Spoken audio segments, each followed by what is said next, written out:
This Week with Bob Mueller on News 2. This week, the next 6 weeks is going to be an even more intense choice for Nashvillians, and I want to approach that with the same seriousness and preparedness I approached this past year. We've got a lot of Democrats, independents, others supporting us, and they sort of say, we actually trust that Alice is not going to use City Hall for some other political purposes. She's going to keep us between the lines. The Nashville mayoral race is down to 2 candidates. A runoff election in September will decide the winner. Today, an indictment was unsealed, charging Donald J. Trump with conspiring to defraud the United States, conspiring to disenfranchise voters, and conspiring and attempting to obstruct an official proceeding. Trump indicted again, now charged with trying to overturn the 2020 election results and instigating the January 6th insurrection on the U.S. Capitol. I'm here to announce a statewide effort that we are spearheading. Tennessee Democrats announce a statewide bus tour to drum up support for tougher gun laws in the upcoming special session, which Republicans say will not pass. We're facing an epidemic when it comes to a teacher shortage. A teacher shortage nationwide, hitting Middle Tennessee hard. More in our This Week cover story. So this is something, that we pushed. And the 3-month-long food sales tax holiday is underway. Hello again, and welcome to another edition of This Week. The election was held, but no one received enough votes to win. So a September runoff election will decide whether Alice Rowley or Freddie O'Connell will become Nashville's next mayor. A nationwide teacher shortage impacts Tennessee schools. Democrats take to the road to build support for gun reform in the upcoming special session that Republicans say will not pass.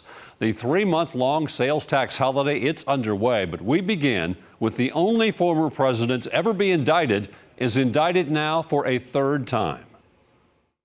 Tonight, Donald Trump, former president of the United States, indicted for allegedly trying to subvert democracy and overturn the will of American voters in the 2020 election because he was determined to remain in power. Today, an indictment was unsealed, charging Donald J. Trump with conspiring to defraud the United States, conspiring to disenfranchise voters, and conspiring and attempting to obstruct an official proceeding. Trump informed of the sweeping indictment just before it was unsealed.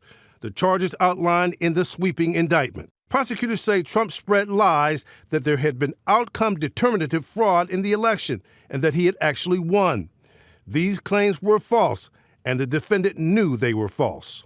Still, they say Trump worked to create an intense national atmosphere of mistrust and anger and erode public faith in the administration of the election. The indictment going methodically, state by state, accusing Trump and his unnamed co-conspirators of creating fraudulent slates of electors in 7 states, of trying to compel the Justice Department to sham election crime investigations, of pressuring Vice President Mike Pence to reject legitimate electoral votes on January 6th, and ultimately sending his supporters to the Capitol to obstruct the certification proceeding and exert pressure on the vice president. We're going to walk down to the Capitol, and we fight.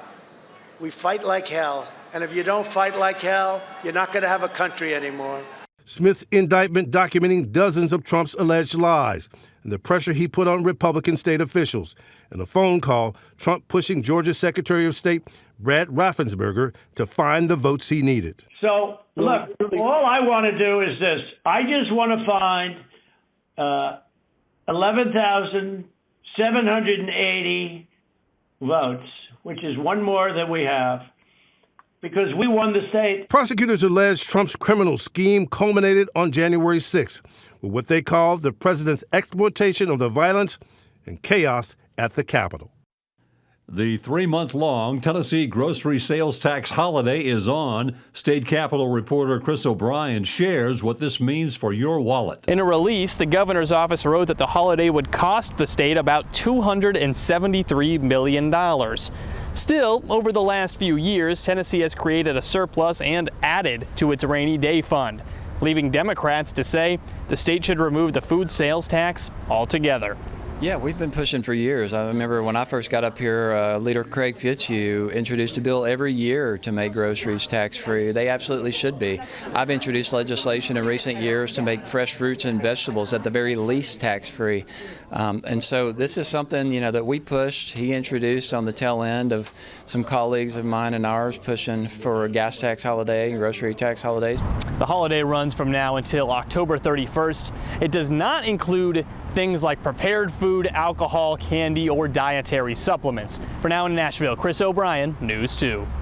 Some presidential candidates are again pushing for term limits and competency tests for lawmakers. This after two incidents last week involving senators that raised serious questions about their health.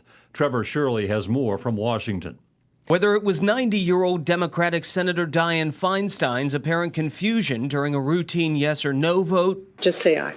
Okay. Or 81-year-old Republican Senate leader Mitch McConnell's freeze of more than 20 seconds during a press conference.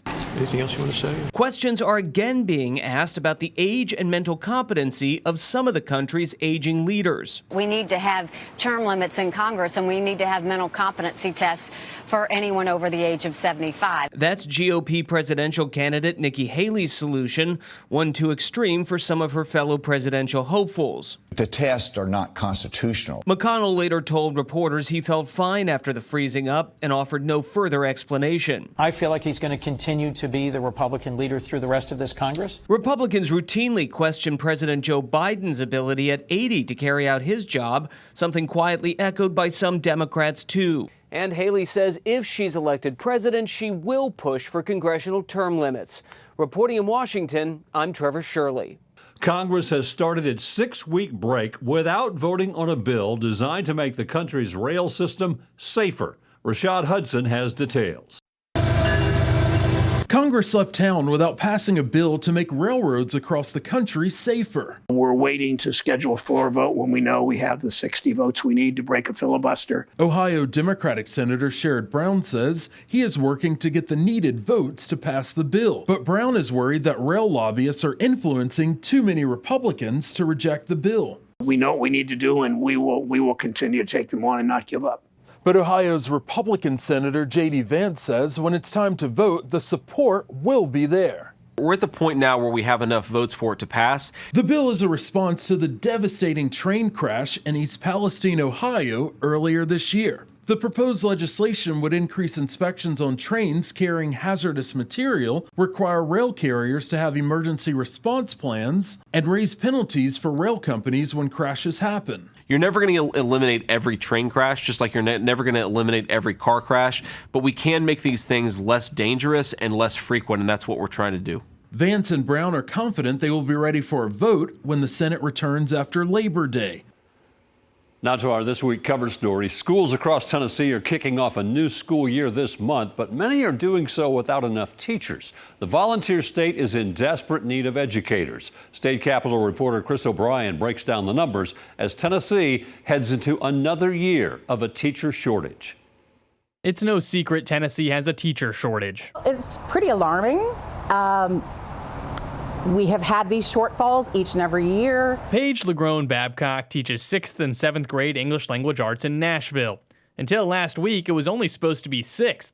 Though she's excited to have both, the change is indicative of the fact that with fewer teachers, those in the mix have to pick up the slack. That is precisely, Chris, what happens is that when we don't have the hires and we don't have the boots on the ground, we don't have our district fully staffed, individuals must take on more work. Between the 5 major areas across Tennessee, there are more than 1,000 open teaching jobs. Shelby and Davidson County each have more than 300, Knox and Hamilton tack on more than 100, and the Tri-Cities combine for more than 60. Of not paying teachers correctly, not respecting our profession, and then just ensuring that we don't have the nurses or the counselors or sometimes even the bus drivers in the cafeterias and hardworking superintendents that are trying to do their very best for their teachers in their classroom. Governor Bill Lee pointed out the state did just pass a teacher pay raise so they would have a floor of $50,000 by 2027 when reporters asked him about the issue. We just passed the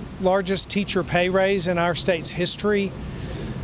We're making a lot of efforts. We need more teachers there. It's just like the men and women I just got through talking to, teaching is a calling. LeGrone Babcock agreed the pay raise would help, but she pointed out it's pretty small relative to inflation and the fact that the state also attached a union-busting rule to it. It's very much a slap in the face. It's saying we cannot take your dues out of your paycheck. You're going to have to do these extra steps, which then do not allow you to unionize in a way that is accessible for everyone as quickly as is possible. But we're going to give you a little bit of money, and it's not even all that much money. In Nashville, Chris O'Brien. Stay with us. This week continues in a moment as we hear from the two candidates headed for a runoff to become Nashville's next mayor.